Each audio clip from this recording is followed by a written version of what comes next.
নমস্কাৰ, আজি মই তেজপুৰৰ বিখ্যাত তেজপুৰৰ বম্বাই লিচিৰ চেপলিং অৰ্থাৎ কলম কেনেকৈ প্ৰস্তুত কৰা হয় তাৰ এটি চমু বিৱৰণ আপোনালোকক দিবলৈ ওলাইছোঁ।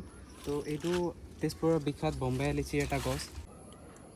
প্ৰথমটো ষ্টেপ, আমি বম্বাই লিচিৰ গছৰ ডালৰ বাকলি 1 ইঞ্চমান আঁতৰাই লৈছোঁ।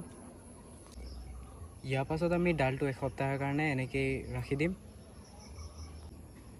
তাৰ পাছত আমি ডালটোত ৰোটেক্স, ভাৰ্মি কম্পোষ্ট, গোবৰ ইত্যাদি মিক্স কৰি পেলাই ডালটোত এয়াৰ চিল কৰি পেলাই বান্ধি দিম।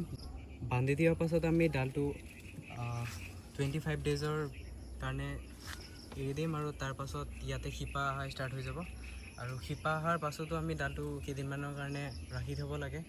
অলম'ষ্ট 4 উইকছৰ কাৰণে আমি ডালটো এনেকৈ ৰাখি থ'ম।